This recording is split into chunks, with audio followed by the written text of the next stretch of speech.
நடைபெறுவதை விட்டு முதலில் மகிழ்ச்சி தெரிவிக்கின்றேன். பொதுவாக கடந்த பல காலமாக வடக்கு கிழக்கு மண்ணில் பல இடங்களிலும் அது இயற்கை அனர்த்தமாக இருக்கலாம் அல்லது யுத்தமாக இருக்கலாம். அந்த வேளையில் உயிர் கொடுத்து துன்புறுகின்ற மக்களை ஆதரவு வழங்கி அவர்களை வாழ வைக்கும் முயற்சியில் ஈடுபட்ட அமைப்புகளில் சுவிஸ் அன்பேசிவம் அமைப்பும் ஒன்றாக இருக்கின்றது. குறிப்பாக எங்களது கிழக்கு மாகாணத்திலே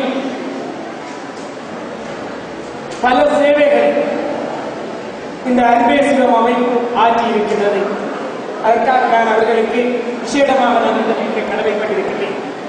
அதே வேளையில் திடீரென எமது மலையகத்திலே ஏற்பட்ட நீரியாபத்து பகுதியிலே ஏற்பட்ட மண் சரிவின் போது அந்த சம்பவம் கேள்விப்பட்டு அடியை உடனடியாக அந்த இடத்திற்கு சென்றேன். நான் பண்டாரவளையில் நிற்கும் போது என்னுடன் தொலைபேசியில் சுவிஸ் நாட்டில் இருந்து சிவன் ஆலயத்தின் தர்மகர்த்தா சபையில் அன்பேசிவம் அமைப்பு தொடர்பு கொண்டது.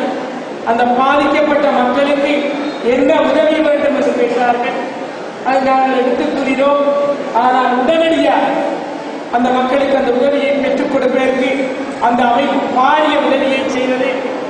முதலாக அந்த வீரியாபத்த பகுதியிலே மண் சரிவில் பாதிக்கப்பட்டு 54 குடும்பங்களுக்கு உதவி வழங்கிய பெருமை இந்த சுவிஸ் அன்பேசிவம் அமைப்புக்கும் இலங்கை அகில இலங்கை இந்து மாமன்றத்துக்கும் உரியதாக இருக்கிறது. 2 அமைப்பும் அந்த மக்களுக்கு என்ன தேவையோ என்று கேட்டு அதை உடனடியாக வாங்கி அந்த மக்களின் கையிலே பொறுப்பாக அளித்தது. இன்று கூட பாதிக்கப்பட்ட அந்த மண்ணில் பாதிக்கப்பட்ட சார்பாக துவிச்சக்கர வண்டியை பெறுவதற்காக ஒரு சகோதரர் வந்திருக்கிறார். 5 பேருக்கு அவர்கள் துவிச்சக்கர வண்டி வழங்கியிருக்கிறார். கடந்த காலத்திலே எங்கள் மண்ணில் ஏற்பட்டு வடக்கு கிழக்கு மண்ணிலே ஏற்பட்டு இந்த கடும் யுத்த சூழல் இயற்கை அனர்த்தத்தால் பாதிக்கப்பட்ட மக்களுக்கு எங்களது புலம்பெயர் உறவுகள் பல சேவைகளை வழங்கி வருகின்றன. அவர்களது உதவிகளால் தான் எமது மக்கள் இன்று வரை தலைமையிலிருந்து தங்களது வாழ்வாதாரத்தை கட்டியெழுப்பும் நடவடிக்கையில் இருந்து கொண்டிருக்கின்றனர். அதுக்கு மாற்றமின்றி கல்வி ரீதியாகவும் பெரும் சேவையை அவர்கள் ஆற்றி வருகின்றனர்.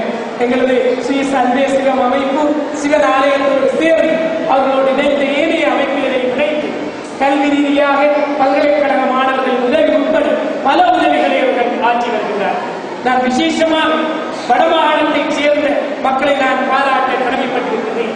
ஏனென்றால் கடந்த கால யுத்த சூழலாக இருக்கலாம், இயற்கை அனர்த்தமாக இருக்கலாம், கிழக்கு மண்ணிலே பாதிக்கப்படுகின்ற மக்களுக்கு கூடுதலான உதவிகளை புலம்பெயர்ந்திருக்கின்ற உறவுகள் சார்பாக அவர்கள் அமைப்புகள் சார்பாக வழங்கியவர்கள் வடமாகாண மக்கள் தான் என்பதை நான் இன்று பெருமையான இடத்தில் கூறிக்கொள்வதில் மகிழ்ச்சி அடைகின்றேன்.